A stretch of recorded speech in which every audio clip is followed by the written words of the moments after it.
Mire, la franela del MBR, este señor del chaleco negro, ¿cómo dispara? ¿Cómo vacía la pistola? La franela del MBR.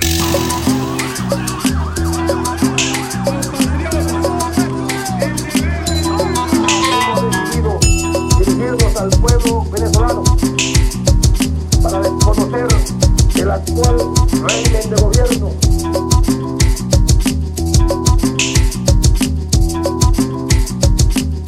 Bien, bueno, buenos días o buenas tardes a todas, a todos, a este nuevo episodio de Posición Incómoda, el podcast de Hacha y Machete. Hoy, pues, súper contentos de tener a una invitada muy especial, que estamos muy contentos de que haya aceptado la invitación a compartir un poco con nosotros sus impresiones.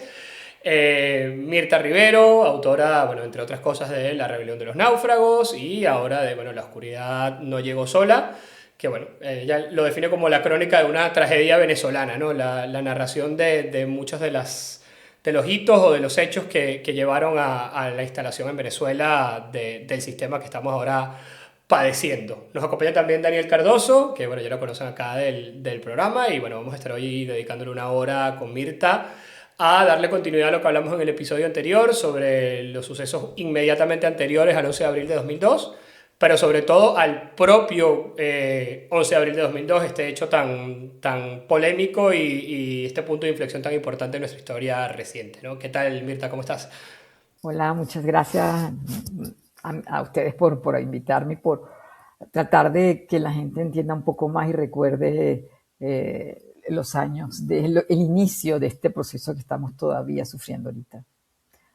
Un saludo para ti, para Luquen y para Daniel. ¿Qué tal? Buenas. A ver, Mirta, ¿por dónde empezamos? Yo te hago un pequeño recuento y porque creo que nos interesa también tu forma de plantearlo, de explicarlo y de narrarlo, porque al final creo que un componente fundamental de tus libros es que creo que son muy didácticos para quien se cruza con ellos. Pero bueno, en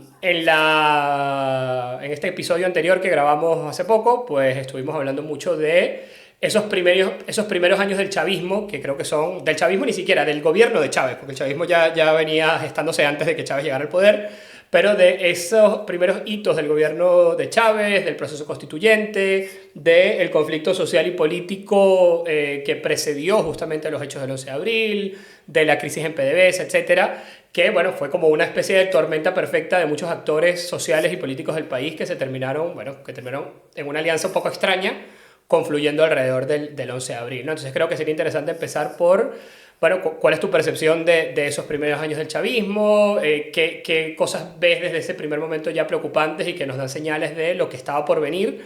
Y cómo estos factores fueron confluyendo como digo, en ese 11 de abril tan complicado para el país, ¿no?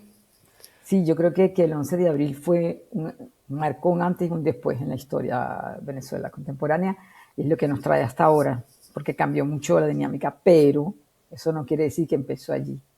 La oscuridad, como yo digo en el libro, empezó mucho antes. Se barruntaba ya antes de las elecciones de diciembre de 1998, pero nada más, si alguien tenía algunas dudas, nada más con el acto de juramentación, sin ir a lo que el decreto número 1 que dio, el número 3, perdón, que dio en el acto de toma de posesión.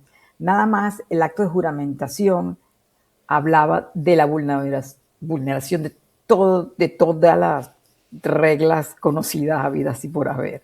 Cuando le preguntan, ¿usted jura por hacer cumplir las leyes y la Constitución de la República? Él no juró. Chávez Frías no juró por eso. Juró por hacer una nueva constitución, porque esta constitución la vamos a tirar así como al aire. Entonces, allí ya se empezó a vulnerar todo. Ahí empezó la oscuridad. Entonces, de ahí en adelante hubo una serie ya ustedes lo trataron antes, una serie de procesos, una serie de movimientos, el decreto que él emitió para erigirse, para convocar la Asamblea Constituyente, cómo se llegó a la Asamblea Constituyente, los quinos, todo lo que eso significó, cómo una asamblea constituyente desplazó al Congreso electo en las mismas elecciones en que Chávez Frías había sido electo, pero en el mismo periodo, perdón, fue antes, un mes antes. Cómo después se aprueba una constitución con una minoría de una minoría,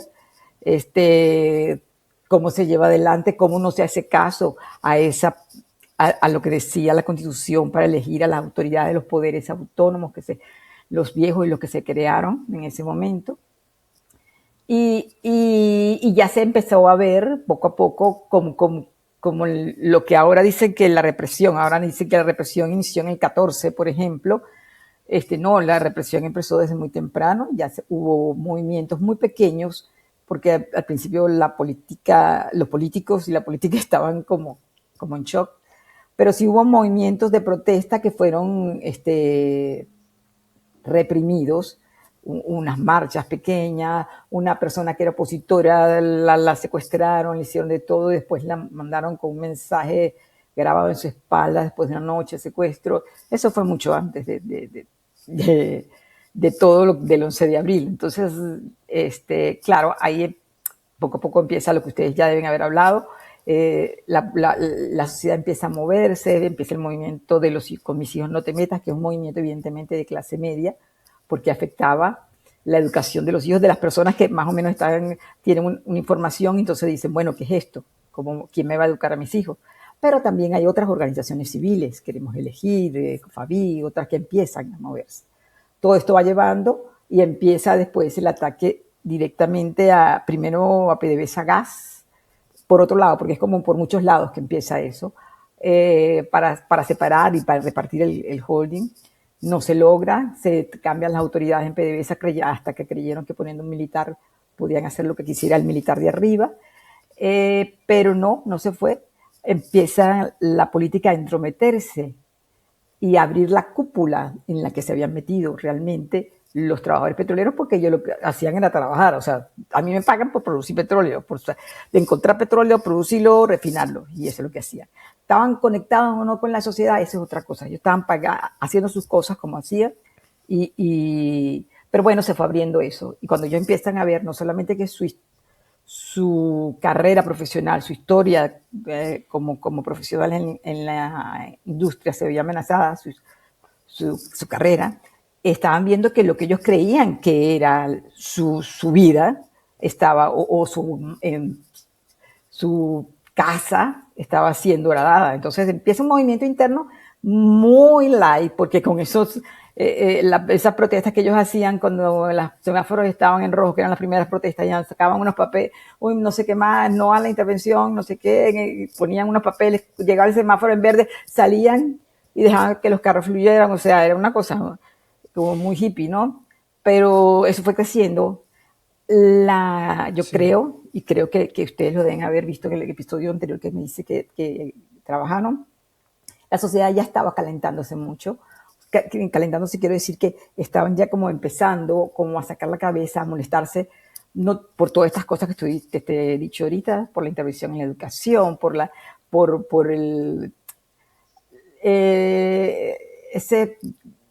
descartar esa idea de separar a Venezuela en dos bandos, ustedes y nosotros, o ellos y nosotros. O sea, todo eso venía.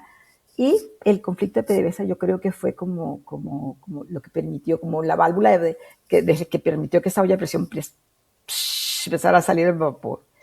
Y sí, es verdad, todo el mundo habla de que fue el paro en petrolero, fue el despido de los petroleros el 7 de diciembre del 2001, pero, perdón, ahora me enredé con el paro petrolero, perdón, el 7 de abril del 2001, pero la gente quería, o sea, se tomó ese conflicto con PDVSA como un conflicto propio. O sea, si perdían eso, ya perdimos todo. Y creo que ahí fue que empezó ya como más claro el objetivo del gobierno. Mirta, lo que estás narrando es un periodo muy corto de tiempo. Si contamos desde la llegada de Chávez hasta el 11 de abril, es un periodo muy corto, pero muy convulso, en el que, bajo la percepción, y la percepción también que me da leyendo tu libro, es que los primeros meses, varios meses, pasó con muy poca resistencia. O sea, hubo muy poca resistencia para irse consolidando unos cambios que eran tan transgresores que da la sensación un poco de frustración. Claro, mirándolo con el ojo de hoy es muy fácil juzgarlo y decir, pero claro, todo eso se dio dentro de un contexto en el cual, y yo creo que a estas alturas no es por apuntar dedos o señalar culpables, pero creo que 20 años después se puede hablar de facilitadores o personas que fueron cómplices por activa, pasiva o perifrástica, ¿no? de lo que pasó. ¿Quiénes fueron los grandes responsables de que llegásemos al 11 de abril? Porque una cosa que tú narras también, más allá de la responsabilidad que tenía el propio jefe del Estado en dialogar y bajar la tensión, y su determinación más bien era hacia el choque de trenes, había otros actores en juego. La patronal parece, según las narraciones ex post, de que tendieron puentes, intentaron Fede Cámaras. Intentó abrir un diálogo con Chávez directamente a través de Miquelena, de José Vicente Rangel, pero ¿a qué otros actores estaban interesados por un desenlace como el del 11 de abril? Mira, todos estos periodos que tú dices que hubo como poca resistencia, no solamente es que hubo poca resistencia, sino que al principio hubo mucha anuencia, mucha alegría, porque eso es venezolano, queremos que una persona nos solucione todo. Se votó por alguien que hiciera todo, que hiciera las cosas. Los mismos militares estaban emocionados porque por fin se iban a hacer las cosas bien.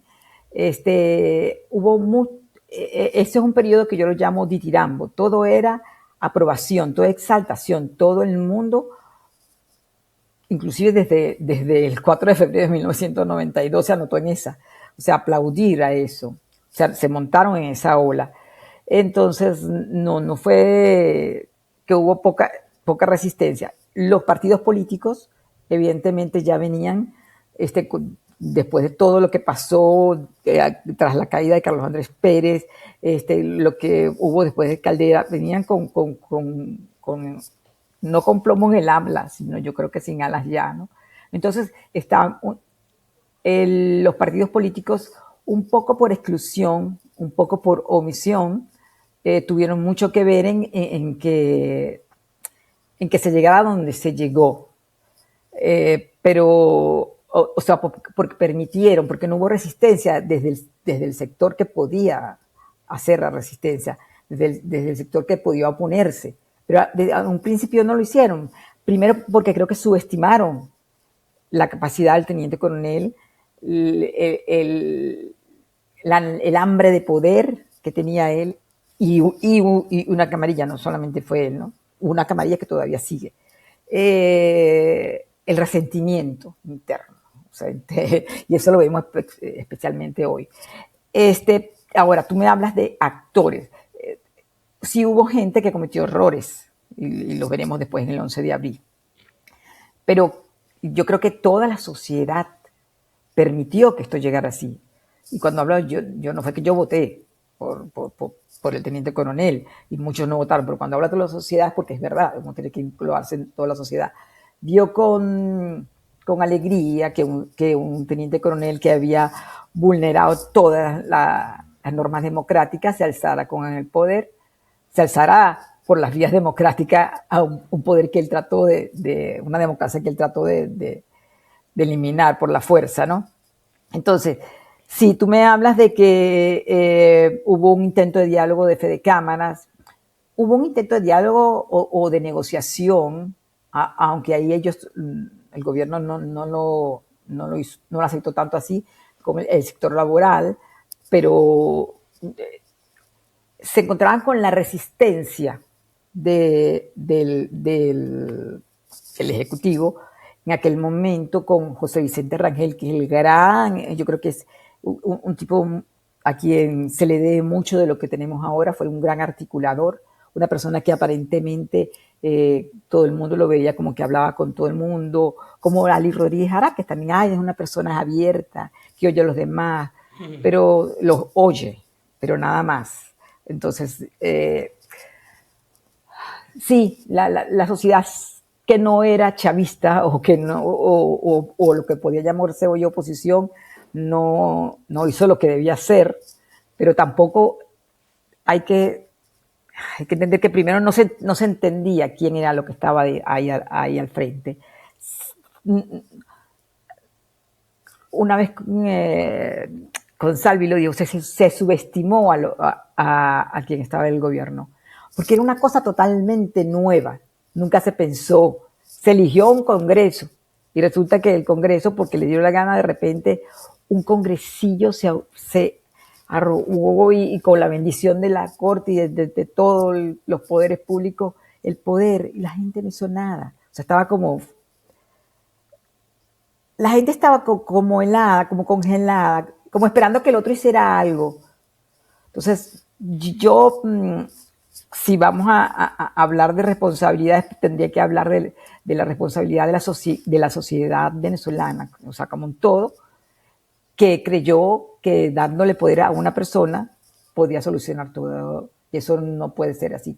La democracia es una cuestión de voces que negocian, de voces que se encuentran, de opiniones que se ventilan, de procesos que se ventilan y que se someten a votación. Y no, aquí queremos que la guía nos resuelva todo.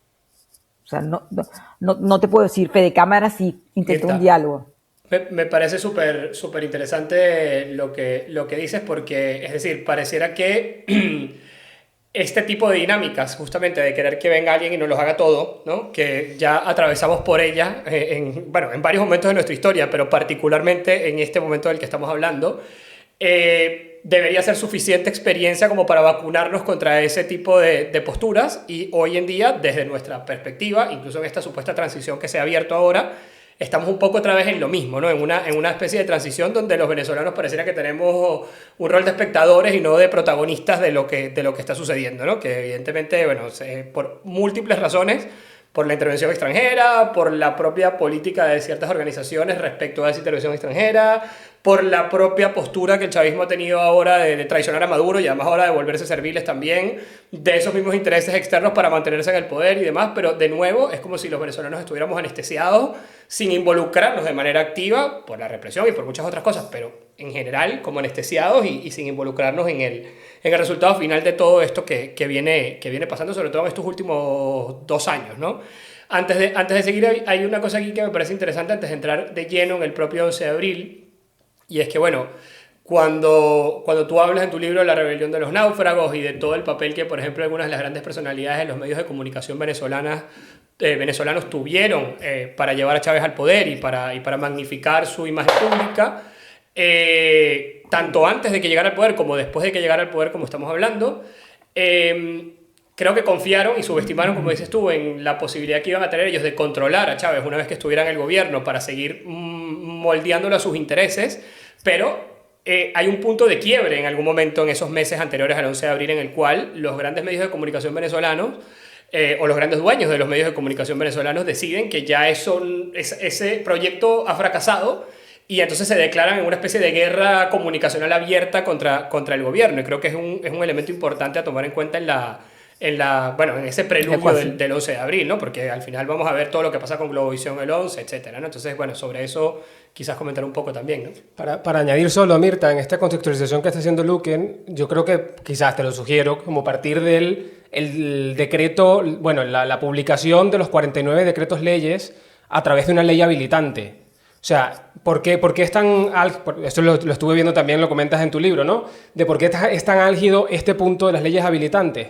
Porque se promueve una reforma agraria, una reforma de la economía, una reforma de muchos sectores del país sin la consulta de nadie, y aparte en formato habilitante, que ni siquiera hubo oportunidad de un debate parlamentario. Una ley habilitante que tampoco era estrictamente necesaria porque el Congreso tenía, bueno, la Asamblea Nacional ya tenía mayoría oficialista, no tenía la mayoría calificada, pero tenía una mayoría para poder debatir. O sea, Chávez buscó este escenario en el cual, sin diálogo alguno, promover una nueva base legal que le permitiera gobernar a su antojo. Entonces, creo que esto complementa un poco, ¿no?, del punto de quiebre entre esos intereses que se vieron afectados y excluidos, y que también forman parte, o sea, configuraron ese quiebre. Sí, yo te entiendo lo que tú dices. Hablas de los medios de comunicación que evidentemente fueron se pusieron muy de parte de la nueva administración de Chávez Frías, o sea, el nuevo Mesías que venía, creían que podían a lo mejor pasar agachados, usufructuarlo o manejarlo como hasta ahora se podían haber manejado. Pero acuérdate también que antes de llegar a la ley habilitante, que al paquete de la ley habilitante, había una serie de ataques de parte del Ejecutivo, muy directo, no solamente a los dueños de las televisoras, de las radios, de los medios impresos, sino al periodista. O sea, yo, cada vez que me ha tocado intervenir en estos días en una presentación, lo primero que hago es dar gracias a los periodistas de en aquel momento, que a pesar de todo dejaron registro de lo que pasaba día con día. Y gracias a esos periodistas que patearon la calle, que soportaron insultos, que yo a algunos lo describo allí, se puede registrar y se pudo sacar 2 tomos de la oscuridad, porque eso se registró. Y eso fue cambiando allí en ese momento. Pero empieza lo que tú, Daniel, hablas del paquete de las 40 y pico de leyes. Se me va así 8 o 3 de la ley habilitante, pero es que ese paquete de la ley habilitante él lo pidió prácticamente desde el primer día, poderes habilitantes, teniendo un Congreso a su favor, o sea, y después teniendo la constituyente, después teniendo la relegitimación de poderes que también le dio todos los poderes a él pidió ese paquete de ley habilitante. Y la ley habilitante que afectó a la pesca, el agro, todo las áreas, el petróleo, sin consultarlo. O sea, pero además todas esas leyes se fueron prácticamente aprobadas casi en las últimas horas, sin la consulta de los sectores implicados, a pesar de que en este momento aquí hay que sí hablar de lo que intentó hacer Fede Cámaras y los diferentes sectores, educación, todos ellos, de conversar, de ver qué es lo que estaban haciendo, porque no había intercambio, no sabían qué era lo que estaba cocinándose en Miraflores. Entonces, ese paquete de leyes habilitantes fue fundamental para que se empezaran a abrir las aguas y se decantaran también la fricción. Otra precisión, cuando hablaste de que que no había, como que la gente no se involucraba ahora, que el país está como anestesiado. Perdón que haga salto hasta ahorita. Yo no creo que estén anestesiados. El país está sufriendo muchísimo. El país ahorita está viviendo, y gracias inclusive a la resistencia que se ha visto ante lo que se ha llamado la liberación, cuando es una excarcelación. Ahora se anuncia una supuesta ley de amnistía. ¿Y por qué me van a amnistiar a mí si yo no cometí ningún delito?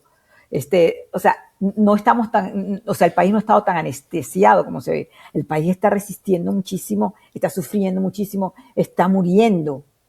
Entonces, hay demasiados muertos. Entonces, ahí sí quiero que sacar la mano por la gente. Sí, es verdad, la gente celebró y celebra que vino una persona y sacó al otro y se los llevó a los 2. Y es verdad, ahí hay que ver los matices, pero tampoco el país no está anestesiado, el país está muy, muy choqueado, muy golpeado. Y no sé si ahora me desvía, pero bueno, entonces ustedes me encarrilan a donde debe ser.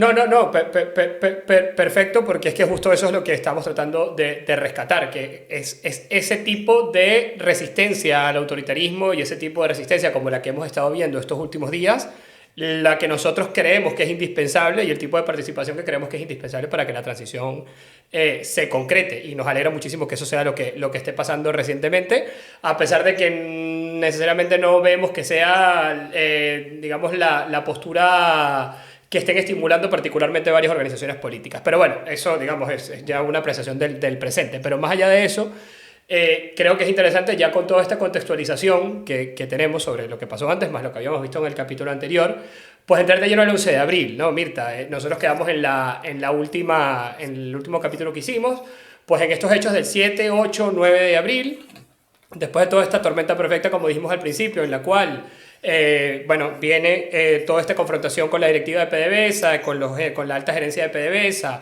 los despidos, estos groseros en televisión nacional, hechos por parte de Chávez, y luego la convocatoria al paro nacional, el 8, que luego se extiende al 9, que luego se extiende al 10 y que eventualmente termina con esta convocatoria, esta inmensa manifestación que parte de PDVSA Chuao, pero que luego es desviada para Miraflores, ¿no? Entonces, claro, ahí quizás merece la pena dedicar unos minutos ahorita a narrar un poco los hechos de manera general, pero también quizás a conocer tu apreciación sobre la respuesta a ciertas preguntas que siempre han quedado en el aire y que, bueno, el tuyo no es el primer libro que aborda el tema, porque hay mucha literatura que se ha escrito sobre el 11 de abril, desde, digamos, las posturas oficialistas y las posturas opositoras. Pues acerca de, bueno, si esto fue algo planificado, qué tan amplia era la conspiración, si realmente la conspiración existía, cuál fue el rol de los partidos, cuál fue el rol de Fede Cámaras en todo esto, cómo termina Carmona están en una posición como la que terminó y las decisiones que se tomaron posteriormente. Tú en tu presentación del libro acá me comentan que hablas de los errores del 11 de abril. Para nosotros hay una pregunta incluso previa que es pensar si el 11 de abril como un todo no fue un error en sí mismo, ¿no? Pero bueno, conocer un poco tus apreciaciones, ¿no? Como muchas cosas me preguntaste. Mira, primero te voy a decir si hay mucha literatura que se hizo el 11 de abril. Hay mucha del sector oficial, mucha propaganda, además que es como fácil inclusive desbloquearla, pero es mucha información que hay ahí. Pero hay también del otro lado académico se ha hecho y hay investigaciones periodísticas que han tratado el 11 de abril. La cuestión es que de repente pasaban tantas cosas, muchas cosas se dejaron de tratar. Un día pasaba una cosa, otro día otra, entonces no se podía como narrar o descubrir en corrido todo lo que estaba pasando. Pero como me hablas de cuál fue el papel de Fede Cámaras, cómo se llegó a esto, el partido político me hablas de conspiración. Hasta, si ustedes echaron una ojeada al libro 2 de la oscuridad, no, perdón, esto ya está en el libro 1, de la oscuridad no llegó sola, se ven que empieza a partir después del movimiento educativo contra el decreto 1011, empieza como la sociedad a moverse, empiezan los partidos a desentumecerse y empiezan reuniones, pero como primero ellos todos hablan de bueno, nos reunimos a almorzar, fueron como yo digo una carne asada un domingo, después otras reuniones. Eran reuniones de grupos que todavía no estaban conectados, pero dentro de la fuerza militar también habían reuniones. Ellos empezaron diciendo que eran para defender a las Fuerzas Armadas, para rescatar el papel de las Fuerzas Armadas, ya no querían seguir siendo una pulpería que frente a la Inspectoría General de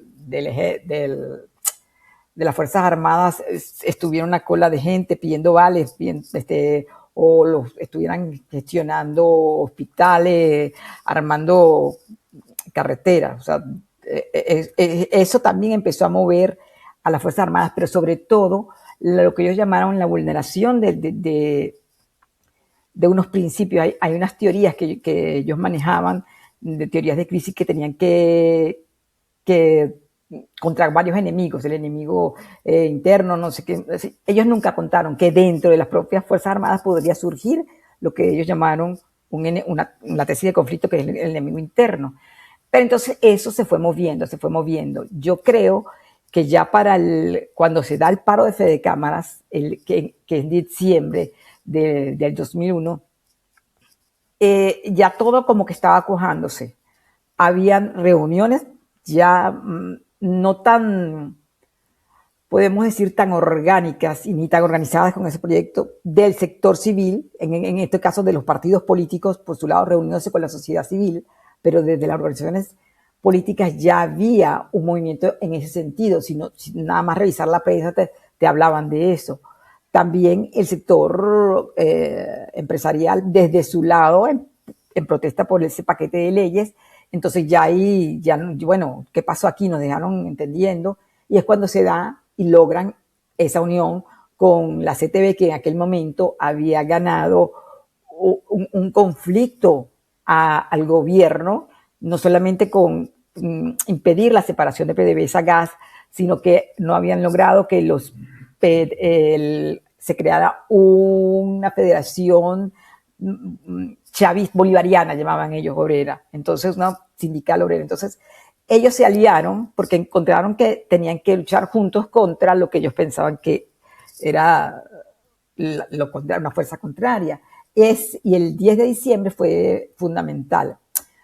Y ahí empiezan las conversaciones. Ahí como que se empieza a decantar todo el mundo. Empieza a decir, esto hay que buscar una manera de sacar a este hombre, moverle el piso. Se manejaron recursos jurídicos, perdón, pero se manejó también la idea de tratar de que renunciara. Cuando ustedes hablan de, bueno, que esa marcha, creo, Luquen, cuando dijiste lo que la marcha fue desviada, la gente quería ir a Miraflores. Y todos los actores, te estoy hablando políticos, sociales, de las organizaciones sociales, inclusive las que le trataron de impedir, que estaban en contra, la gente común y corriente, la gente como yo, la gente como otra, o sea, tú, no sé, familia, no sé, tenía eso en la cabeza. Y los grupos se encontraron. Ya para el 11 de abril ya había reuniones entre días, muchos antes del 11 de abril, para marzo del 2002, ya había reuniones entre sectores militares y sectores civiles, políticos y asociaciones de la sociedad también, buscando cómo hacer para que Chávez Frías renunciara, porque no había poder militar para sacarlo. O sea, no había fuerza militar para dar un golpe clásico, como además es el que esperaba el gobierno. Entonces, ¿cómo se llega ahí?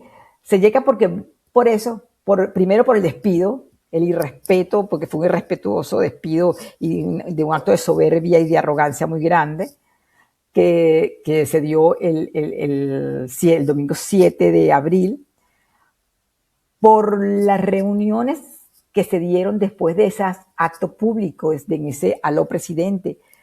Después de este aló presidente hubo una reunión del alto gobierno donde participaron no solamente el Ejecutivo, sino que participó también la Fiscalía General, participó también el presidente de PDVSA, o sea, gente que uno no tenía por qué estar allí, y donde se habló de cómo enfrentar un supuesto, ellos hablan los militares, que fueron los que menos hablaron en esa reunión del 7 de abril que empezó a las 5 del 7 de abril que empezó a las 5 de la tarde, fueron los militares, porque ya había un plan para sustituir a los petroleros, que ellos creían que con eso, con oficiales de la Fuerza Armada, que con eso iban a congelar el conflicto. La Fuerza Armada en ese momento habló así, ¿no? Porque había un sí como no, yo estoy contigo, pero hasta dónde me voy un poco más allá, ¿no? Pero allí en esa reunión se dieron las bases de cómo era que enfrentar a la sociedad. Se habló de, si ustedes estuvieron en la presentación de Barcelona, que yo leí una parte allí, se habló de enfrentarlo con círculos bolivarianos, inclusive de proteger a Miraflores. Se habló de fomentar disturbios tirando tachuelas y aceite en las calles, o el mismo, cuando ya se habló ya venía un paro general el 9 de abril, se habló de hacer un movimiento inusual para que la gente creyera que hubiese un día normal. Ya ahí el 7 de abril ya estaba todo decantado, ya venía algo. Ellos esperaban un golpe, el gobierno esperaba un golpe clásico, tanquetas, guarniciones levantándose, todas esas cosas. Lo que pasa es que el movimiento cívico-militar, que no estaban todos juntos, aunque creyeran que sí, sabían, sobre todo la Fuerza Armada, que estaba conspirando, aunque ellos dijeran que no estaban, pero eran reuniones que lo que querían era quitarle piso al gobierno, sabían que no contaban con la fuerza militar. El ejército era fundamentalmente chavista. Y solamente... Mirta, y un comentario aquí sobre la tarde del 11 de abril, para ver también qué fue lo que pasó y cómo se materializaba esa conflagración militar. Creo que es también bastante visual o evidente que con las fuerzas de orden público y las posibilidades antimotín que existían, se fueron levantando piquetes realmente con poca resistencia, que eso también te hablaba, uno, de la conflagración que había por parte del alcalde metropolitano, antiguo ministro de la Secretaría de la Presidencia, Alfredo Peña, que permitieron el paso de los manifestantes hacia el centro de Caracas, y por otra parte, si mal no recuerdo, también el levantamiento de piquetes por parte de la Guardia Nacional. No sé, o sea, tú dices, le estás dando un papel ahí a Alfredo Peña y como que ellos permitieron que pasara la marcha, dices tú, ¿no? Eso fue lo que dijiste. Aquí, bueno, o sea, ya él se murió y todo eso, él no es santo de mi devoción, pero allí, dentro de esos planes que se habló el 7 de abril, hay uno que pasó de repente debajo de la mesa, pero que se retomó el miércoles 10 en una reunión en el comando de la Guardia, en el comando no, entre el comandante de la Guardia Nacional, el jefe de lo que se llama el Comando Regional número 5 de la Guardia Nacional y el Ejecutivo. Ellos querían o sea, atacar con círculos, frenar, como tratar de enfrentar restringir el menor tiempo posible y dejarle a los círculos eso. A eso se opuso el mismo Estado Mayor de la Guardia Nacional. Hubo un movimiento muy grande y ellos exigían, bueno, va a haber un choque de trenes. Lo que se esperaba es que hubiese un movimiento hacia Miraflores.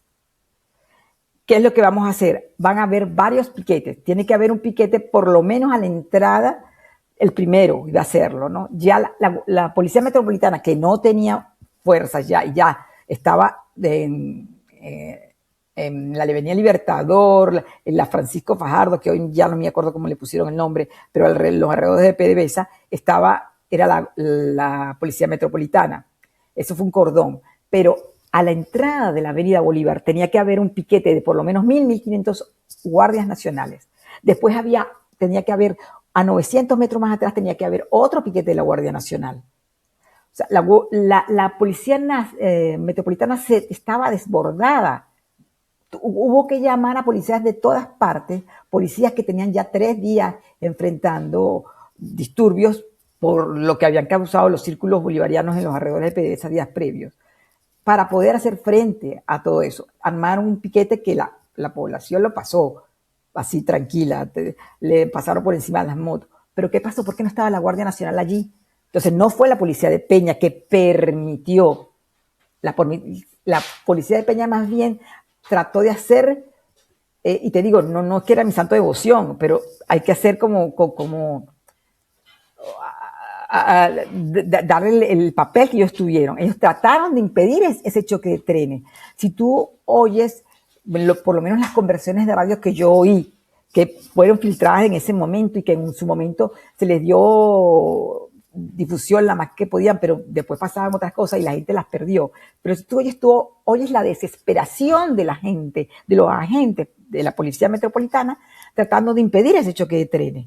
Pero no solamente eso, llegan ellos, arman un piquete por fin en la Avenida Baral, cuando la gente no se había querido meter por la Avenida Baral, pero era como que era muy empinado y no sé qué. Ellos creyeron que porque la gente todavía creyendo que podían llegar a entregarle un papel al hombre o pedirle, como pasó con De la Rúa, no sé qué, que en Argentina, que iban a pedir la renuncia y el otro por lo menos le iba a aceptar. No. Hubo un piquete de guardias nacionales allí en la Avenida Baral, hubo un piquete en la avenida, en la paralela. Ahorita tengo el mapa aquí, se me van las esquinas, de la Guardia Nacional en la esquina de Marcos Parra. O sea, ¿qué pasó allí? La Guardia Nacional, el piquete de la Guardia Nacional se restringió a defender a 90 metros de Miraflores, en la esquina de Solís y por detrás en el viaducto, allí. Pero ellos se plantaron allí. Perdón. Hay un hecho terrible, que es en la esquina de Piñango se apostó a un piquete como de 90, no sé cuántos efectivos militares de la Guardia Nacional. Se pararon allí. Piñango, aquí viene la Avenida Baral, aquí está atrás lo que lleva a Miraflores. Entonces, ellos veían cuando los círculos bajaban. No hicieron absolutamente nada para reprimir eso. La gente no había todavía llegado a Pedrera, 2 cuadras más abajo, y ellos estaban ahí plantados. ¿Por qué no pararon la Guardia Nacional? ¿Por qué no paró a esa gente? Que por eso es que el primer pronunciamiento que en contra de la actuación del gobierno es de la Guardia Nacional. Es de la Guardia Nacional que se quedó loca viendo que sus mismos compañeros, en atención a la orden que le daba directamente el comandante de la Guardia Nacional al Comando Regional número 5, estaba permitiendo que los círculos bolivarianos, de hecho, le abrían el paso para que salieran y después para que se resguardaran detrás de ellos. Permitieran la agresión de civiles contra una marcha de civiles que apenas estaba subiendo. Es más, el primer herido, que se pensó que era el primer muerto, que fue un detective de la DICIT infiltrado, fue herido por gente de los círculos que venía bajando de la avenida Baral. Y cuando pasaba eso, si tú oías los radios de la Policía Metropolitana diciendo cómo están bajando, por favor envíen refuerzos, cómo rescataron ellos a ese detective que después dijo que bueno, que fue que lo hirió la Policía Metropolitana, pero quien lo rescató. Y ahí hay testimonios que eso no lo han podido borrar, aunque hicieron la propaganda oficialista. Fue la guardia, fueron las 2 tanquetas de la Policía Metropolitana que llegaron a destiempo a protegerlo en medio de tiros y lo sacaron. Entonces, aquí hay que honor a quien honor merece en este caso. Ahí la Policía Metropolitana actuó, y tanto que actuó que todavía el día de hoy es 31 de enero del 2026, los primeros presos políticos, antes hubo otros, ya había presos políticos, pero los que siguen pagando y los que no han salido son todavía 3 policías de los 5 que fueron apenas grandísimas, uno de los 2 que ya salieron, cumplieron, ni siquiera estaban allí en el lugar en ese momento de los hechos. Y además por 3 víctimas. Entonces, no sé, ahí me tocaste una tecla. Mirta, estamos absolutamente de acuerdo con esto. Aquí creo que hay un episodio aquí interesante de abordar para que no se nos vaya acabando el tiempo, que es justamente el episodio de Puente Llaguno, ¿no?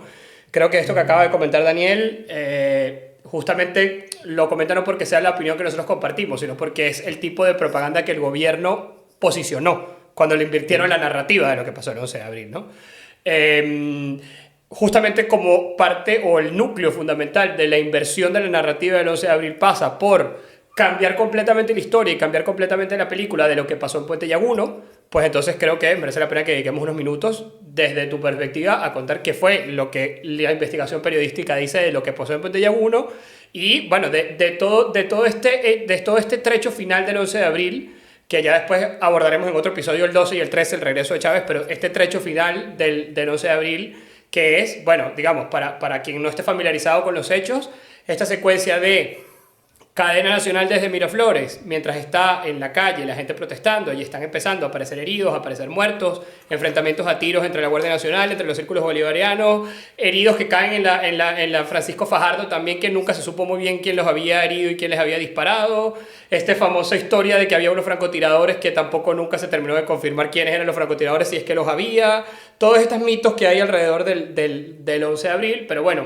hablar un poco de esta secuencia de hechos que fue la cadena, esa cadena que empezó a suceder en medio de la represión y de este enfrentamiento con los civiles armados que disparan contra la manifestación, este hecho histórico que ya todos conocemos de los medios de comunicación dividiendo la pantalla para mostrar lo que pasaba fuera de Miraflores mientras estaba Chávez encadenado, y pues bueno, ya todo lo que viene luego con la transmisión por parte de Venevisión de las imágenes estas de Puente Llaguno, que es históricas, que hoy en día siguen mostrándose cada vez que se habla del 11 de abril, y qué fue lo que terminó pasando y cómo fueron los pronunciamientos militares que llevan finalmente a la supuesta renuncia de Chávez, que Chávez, bueno, luego niega, ¿no? Sí, es que es fuerte. ¿Qué pasó allí? La cadena, el primer muerto se produce, el primer herido, perdón, que llama la atención es en torno a las 2 de la tarde, que es este detective de la DICIT. Eso fue por círculos que vienen bajando, porque lo que venía de Chuao era ya muy grande. Entonces no hallaban cómo enfrentarlo, fue como una cosa que se les improvisó y empezaron a llamar. Al principio no eran muchos, pero después venían autobuses llenos y bajaban en la Baral. Los primeros muertos suceden en torno a las 2:30, 2:20 de ese día. Y todos tú dices que no se sabe muy bien quién fue. Yo creo que sí sabe muy bien quién fue el gobierno, inclusive los que estaban ahorita oficialistas que quedan en chavistas, en los que quedan en el tren ejecutivo hoy. Porque había personas que dispararon en ese momento que fueron fotografiadas por todos lados. Francotiradores yo no creo que hubo, a pesar de que esa fue creo que la dejaron colar. Hay francotiradores para que cundiera el caos, ¿no? Que es terrible, y el miedo. Lo que hubo fue gente que se apostó en edificios altos. Yo creo que hubo, pero esa es mi percepción, porque no se ha podido comprobar, ¿no? Pero lo que me lleva a pensar, si hubo gente y se vio que apostaban en terrazas de edificios, hoteles, en la misma alcaldía del municipio Libertador, armas que se repartieron. Entonces, los muertos, estaban buscando o heridos, estaban creando caos. Los primeros muertos se dieron en torno a esa hora que te estoy diciendo. Hay fotos donde identifican a personajes del chavismo. Hay un señor que se llama Amílcar Carvajal, que se le vio disparando, así como que si estuviera en una película directamente. Está te estoy nombrando dos solamente, de Richard Peñalver, que más tarde y con otros más, los nombres se me van porque son muchos ahorita, desde Puente Llaguna un poco más tarde, en medio de la cadena, pero toda esa gente está identificada, y toda gente además, todas esas personas fueron amnistiadas o absueltas por un decreto que se da en el 2007, cuando la gente creyó que se estaba beneficiando a la gente que firmó el decreto de Pedro Carmona. Cuando se autojuramentó, lo que se buscaba era que todos esos juicios contra esas personas ligadas al oficialismo quedaran. El mundo se fue, y el otro se fue para las Islas Canarias, el otro quién sabe dónde está. No, el otro siguió, inclusive Carvajal siguió siendo funcionario del gobierno. Pero sí hay personas que se sabe que estuvieron allí inmiscuidas, pero también hubo hubo disparos de mucha gente porque se repartió armas desde muy temprano. ¿Qué pasó aquí? Lo grave de todo esto es la cadena que la gente, que los periodistas, que era impresionante, que lo tenían allí, no podían, se hubieran podido desmenuzarla, pero es que después de la cadena vino lo que pasó el 12 en la noche, del 12 para el 13, después vino el 13, después vino el 14, el regreso. Había tantos hechos que no te podías detener. Si alguien se hubiera podido detener en ese momento, analizar el episodio de la cadena, se da cuenta cómo todo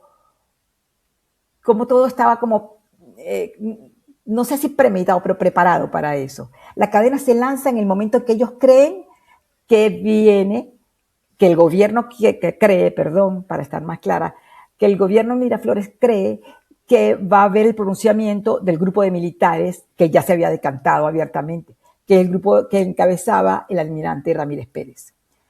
Ellos hacen la cadena para impedir que salga eso a la luz. Resulta que en una de esas, de Venevisión, que ya tenía cámaras allí, había grabado algo, y hartos en un momento ellos sacan un pedazo que cuando trasladan a los balazos, cuando hay el encuentro contra los manifestantes que están en el Fermín Toro. Y eso se da, y eso no lo permite el gobierno. Entonces el gobierno sigue hablando, cuando él sabe que están pasando cosas. Ya cuando se da la división se parte la pantalla, ya había muertos. Y si ustedes se detienen a ver si se pueden rescatar, porque yo encontré, porque yo la tengo y la conseguí, pero si pueden rescatarla de las redes, pero para mí después cuando lo quise buscar en redes no hay, la cadena, tú ven momentos en que a Chávez Frías le pasan el papel, un papelito. Él se queda así, no sabe qué es, y eso coincide con la muerte tal, lo que están diciendo, ellos diciendo no está pasando nada, ya el comandante sabe, el comandante en jefe sabe, el comandante presidente sabe lo que está pasando, tranquilo, no sé qué más. Pero ya para ese momento, él le pasa en la lista. Él dice, después ante fiscales, que él no sabía que le pasaron una lista, pero que él no sabía, que no habló, porque él no sabía a qué se refería, pensaba que era a otras personas heridos de otros lados. Había muerto, porque tienen que haber sido que había con una cruz, porque además él se quedó en stand-by. Pero después dice, para que veas cómo se chocan sus mismas versiones, es que a mí me dijeron lo de los muertos después. ¡Ah! Muertos, me sorprendió. ¿Cómo es esto? Entonces, hay otra versión inclusive que dice que no, pero yo no lo podía creer. No me permitieron decir que había muertos en la cadena. La gente no me dio tiempo. Si él ya había partido, él ya había sacado las televisoras del aire, porque ese plan ya se había discutido antes. Ese era parte del plan que se había aprobado el domingo 7 de abril y el que se había aprobado también en la mañana del miércoles 10 entre el Miraflores y el comandante con Pérez Belisario y el comandante de la UGUR, el Core 5. Entonces, esa cadena fue fundamental para permitir que siguieran los muertos, para que la gente para tapar lo que estaba pasando allí. Cuando termina la cadena es cuando ya no pasa nada. Ya solamente quedan unos restos en viaducto, que ahí realmente no hubo heridos graves, porque los muertos fueron en la avenida Barat. Pero la cadena fue fundamental para encubrir lo que estaba pasando, la masacre del 11 de abril. Mirta, una pregunta, porque creo que los que te recordamos esa época estábamos vivos, jóvenes o muy niños y tal. Yo recuerdo perfectamente ese momento de la división de la pantalla, pero también hay otro momento bajo la narrativa chavista, y aquí ya meto la acotación porque para que no parezca que yo compré esa narrativa, como el caso de los policías metropolitanos, porque además recuerdo un foro del abogado que los defendía y recuerdo perfectamente cómo fue montado absolutamente la causa en su contra. Recuerdo que él comentaba que estas ballenas de Puente Llaguna recibieron miles de impactos de bala por parte de círculos bolivarianos, y lo que ellos buscaban era evitar la masacre. Bueno, hay otro momento televisivo también muy icónico de esa época y en la que se sustenta muchísimo la narrativa chavista, que es aquella grabación de los militares en las que ya anuncian que hay muertos en las calles. Creo que hablaron de 6 muertos, no recuerdo exactamente, cuando en ese momento, según lo que narra Otto Neusdal, el corresponsal creo que era de la CNN, no había habido ningún muerto en la calle, y esto es lo que fundamenta también la narrativa chavista de la conflagración y de que la oposición lo que buscaba eran muertos, o la dirigencia opositora que estaba montando el golpe. ¿Qué podrías comentar sobre ese episodio concretamente? Porque ellos lo han repetido hasta la saciedad y he visto 1000 veces en todos los documentales y todo lo que ha hablado el chavismo sobre el 11 de abril esas imágenes de estos militares hablando, anunciando 6 muertos, y luego la narración de Otto Neusdal. No dijeron 6 muertos, perdón.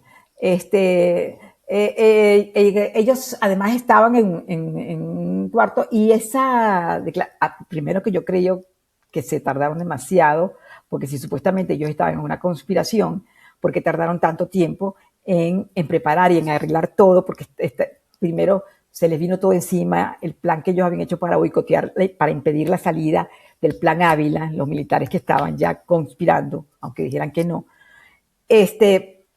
Todo se había retrasado. Ellos a las 2 de la tarde por fin logran medio unirse, vienen unos de un lado, otros de otro lado. Ellos ya estaban formándose, faltaban cosas, faltaban las cámaras, pero cuando ellos empiezan a grabar, no ha habido muertos. O sea, ellos saben que está la manifestación allá, porque ya es la tarde, ya saben que la gente está allá. Pero hay otra grabación cuando se enteran de que se muere Tortosa, porque para ellos la primera noticia es que se muere un fotógrafo. Entonces fueron los periodistas los que les dan esa información a ellos. Ellos no sabían que quién era, inclusive ni quién era Tortosa. Pero para aquel momento, esa es como tú dices, la narrativa chavista, que si uno la ve y la vuelve a ver y detiene y congela las imágenes, te das cuenta cómo es posible desmontar. Ahí te decían, por ejemplo, miren la hora. Son 3 y... Estoy poniendo un ejemplo ahorita porque lo tengo en el libro, pero exactamente ahorita me acuerdo. Creo que decían, fueron las 3:40 cuando hubo el primer muerto. Y tú ves el reloj de la persona que enfocan y eran 20 para las 2, ¿era la cosa? No, 20 para las 3. O sea, tú estás viendo las cosas, pero lo que te viene abajo, el discurso es otro. Y la gente no se detiene sino en lo que están oyendo, porque además es muy bueno. O sea, como propaganda, ellos hicieron su trabajo. Entonces, es que me enerva mucho que toda esa narrativa que se ha creado y que ha comprado inclusive la misma oposición. O sea, hubo un intento por acallar lo que pasó. Esos muertos, cuando se pronuncian los militares, ya había habido ahí como 3 o 4 muertos. Ellos no sabían cuántos muertos había en ese momento realmente porque nadie sabía. Es más, creyeron que el segundo muerto era Tortosa. Yo creo que Tortosa no fue el segundo muerto. Yo creo que inclusive fue el cuarto. Pero, como te digo, todo puede ser, parece ser, porque en ese momento hay muchas cosas. Yo lo sé, yo tengo esa visión, no lo sé, sino esa es la impresión que yo tengo, porque, bueno, me fui por un software que te mide el tamaño de la sombra en ese día, que si era mediodía, si era más tarde, si eran las 2, si era la 1. Por eso creo que el Tortosa no fue el primer muerto. Cuando él sale, y cómo ellos manejan ese manifiesto de ese grupo de militares, de 14 militares que se le pronuncian, sale inclusive después del pronunciamiento de la Guardia al aire. El pronunciamiento de la Guardia fue el primero, y el pronunciamiento de la Guardia era en contra de lo que estaba pasando y que tenían todo un día pidiéndole al comandante general que se reunieran y no les atendía el teléfono. Le pidieron al comandante, al inspector general, que era el general de los Tres Soles, que era para él el ministro de la Defensa, le pidieron que les llamara y el tipo no les respondía. Entonces, ellos se pronunciaron. Después de eso, es verdad, ese comunicado fue grabado temprano, fue grabado, pero la cadena impidió que saliera. Pero no fue por lo que ellos manejaron eso. Yo creo que la narrativa, la propaganda oficialista muy, muy bien entrenada desde la isla y desde una mano negra peluda desde Cuba, lo hizo muy bien y todavía hay mucha gente como uno que compra eso. No estoy hablando de ustedes, pero la gente cree eso exactamente. Y eso hay que empezar a desmontar.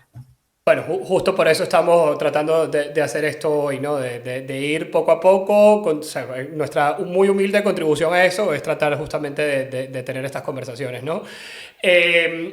Para ir cerrando el episodio de este subepisodio del que estamos hablando, porque como te digo, creo que merece muchísimo la pena que para los eventos del 12 y el 13 dedicarles una parte, porque bueno, el 12 es un gran hecho en sí mismo y el 13 es un gran hecho en sí mismo también, que tiene muchas cosas que diseccionar, pero bueno, creo que merece la pena hablar ya para ir concluyendo del propio hecho consumado de la salida de Chávez, ¿no?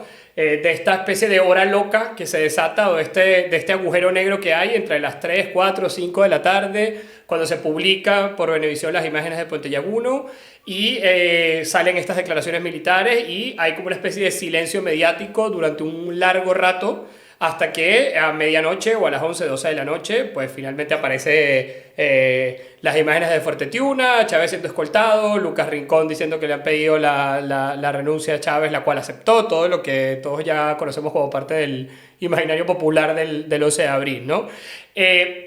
Tu narración de qué sucedió tras bastidores durante esas horas, tu respuesta a esa pregunta que también es parte de la propaganda oficial de si Chávez renunció o no renunció, ¿no? y de qué pasó en ese momento, pero bueno, desde la investigación que ustedes han hecho, que tú has hecho y que creemos que es valiosísima, pues entender cómo fueron esas horas finales del 11 de abril, quizás hacer un pequeño recuento del impacto humano de esto, que entiendo, si mal no recuerdo, que fueron más de 30 personas que murieron, cientos de heridos, tanto heridos por objetos contundentes como heridos de bala, y bueno, los números reales, ¿no? De todo esto, como te digo, porque hay mucha información parcial sobre el tema, y pues cómo termina el día, ¿no? Con esta declaración de Lucas Rincón, que ni siquiera sé si ya habían pasado la medianoche, me parece que era cerca de la medianoche que se hace la declaración.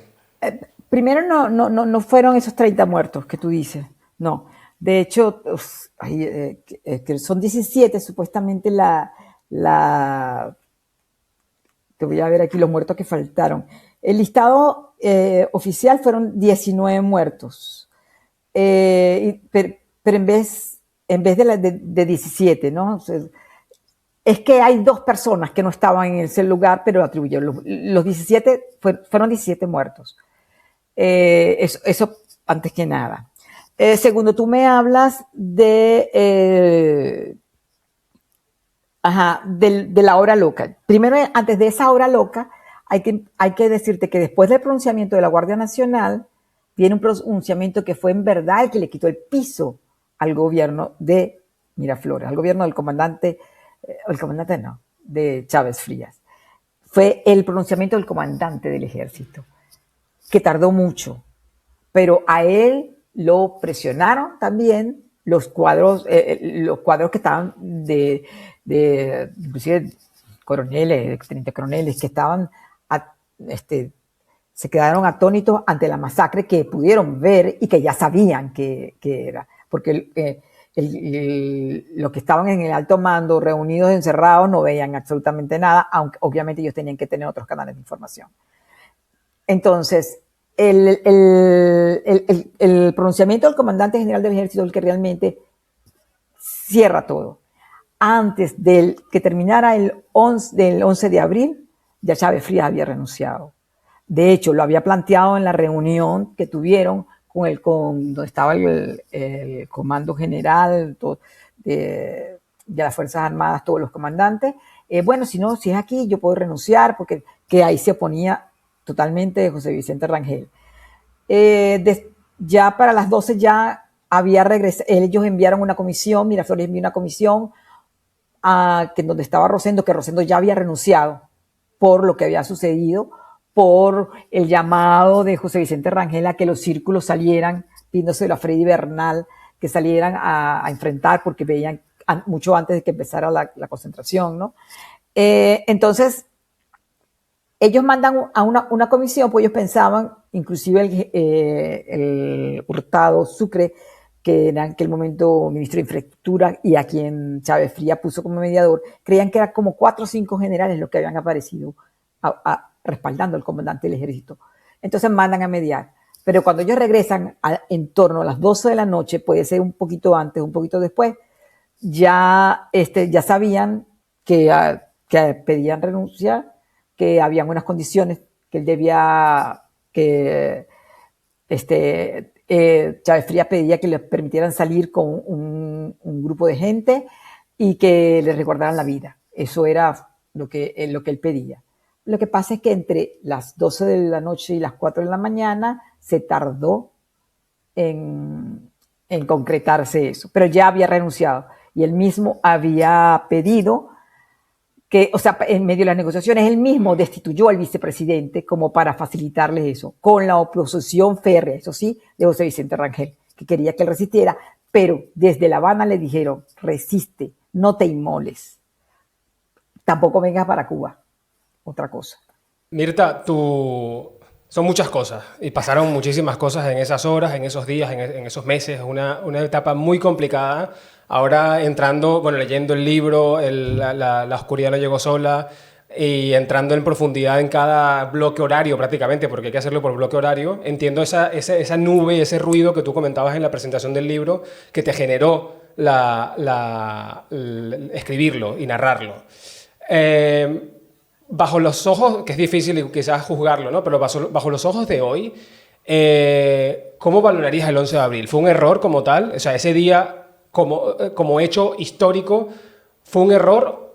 Ustedes hablaron, no sé si fue Luquen o fue tú, Daniel, de la hora loca. Yo creo que la hora loca no fue el 11 de abril, la hora loca vino después que el hombre renunció. Y el cuadro que tenía que decidir si te quedas y afrontar, va preso o lo mando para afuera.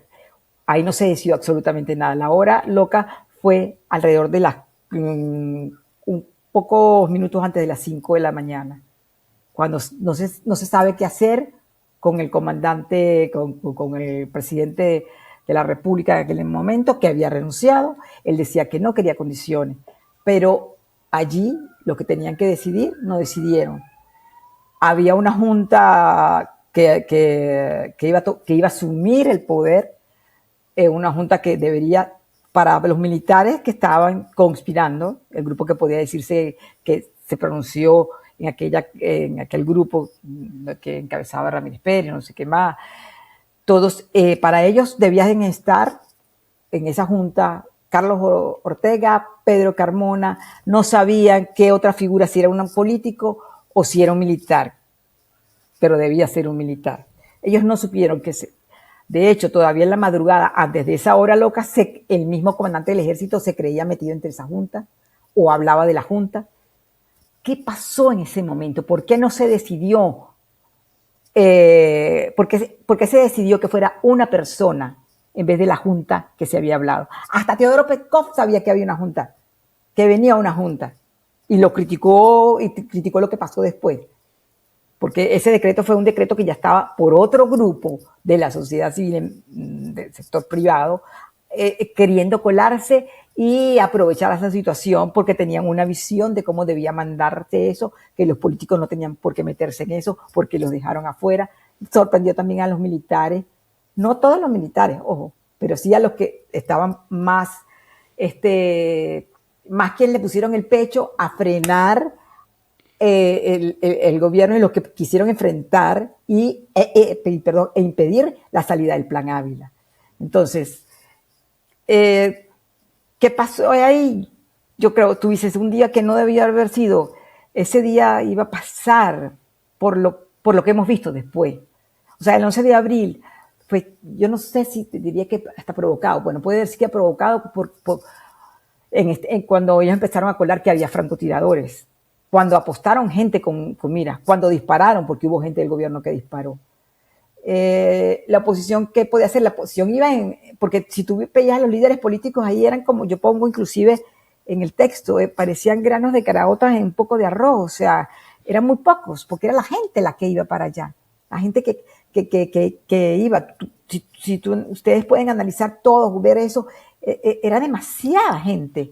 El liderazgo político ahí no era la gente la que iba, pero sí habían sectores políticos que sabían que había un movimiento que iba a quitarle, por lo menos a pedirle, a mover el tapete para que él renunciara, porque se pensaban que estaban negociando con una persona en sus cabales, o que viera que ante una mortardante, ante un gentío que estaba tocando en la puerta, iba por lo menos a trasabillar, pero no.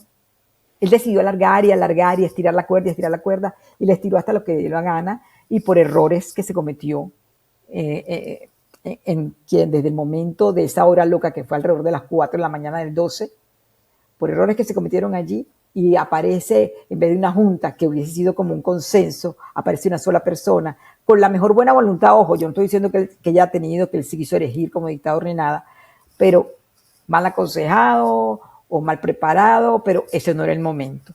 Se ha podido, o sea, se ha debido evitar el 11 de abril. El 11 de abril iba a venir, o sea, un acto como ese iba a venir con un gobierno como ese instalado, que como sigue instalado en Miraflores. Gracias, Mirta, de verdad, por compartir tus impresiones y todos tus comentarios. Recomendadísimo, evidentemente, el libro para todo el que nos ve. Esto es bueno, esperamos que sea la primera de otras conversaciones que podamos tener sobre esto. A mí particularmente esto es un tema que me toca muy de cerca. Ya en algún momento yo contaré, tengo una anécdota muy personal sobre este tema. Adicionalmente, bueno, yo soy un poco mayor que Daniel y yo estuve en la marcha del 11 de abril, era un niño, o sea, tenía 12 años cuando la marcha del 11 de abril, pero estuve con mi familia ese día ahí. Es decir, yo llegué hasta las Torres del Silencio. Recuerdo claramente, tengo una tía que fue herida porque le atropelló una de las estampidas que hubo cuando empezaron los disparos. Es decir, recuerdo vívidamente todo esto, a pesar de haber sido bastante joven en el momento que sucedió. Así que bueno, creo que es invaluable este trabajo que tú has estado haciendo, y que bueno, como tú dices, ese trabajo espectacular que muchos periodistas hicieron, y que hoy en día es justamente el momento, sobre todo si se empiezan a abrir estas grietas que estamos viendo y de una posible transición y demás, pues bueno, de meterse por esas grietas y recuperar ese material histórico y ese material periodístico que el gobierno trató de borrar, y de esa historia que trataron de cambiar, y que poco a poco van a tener que ir reconociendo la verdad de las cosas que sucedieron, como reconocieron ayer al momento de hablar de una ley de amnistía, que han tenido presos políticos del año 99 y que cada vez que negaron su existencia estaban mintiendo abiertamente. Pues poco a poco se irán sabiendo también que muchas de estas narrativas que impusieron eran también mentira y que es muy triste que las haya comprado no solamente gente dentro de Venezuela, sino también fuera por ingenuidad o por interés. Entonces, bueno, Mirta, de verdad que muchísimas gracias por aceptarnos este espacio y bueno, esperamos que podamos seguir hablando. Creo que te oí bien más o menos el último, pero muchas gracias a ustedes. Lo importante es no comprar la narrativa oficialista, no comprarla por lo menos con los ojos así con gringolas, ¿ok? Muchísimas gracias a ustedes. Si te gustó este episodio, suscríbete. En nuestro canal encontrarás mucha más información y debates como el que viste hoy. Somos Hachi Machete y puedes conseguirnos en nuestras otras redes sociales y también recomendarnos a un amigo.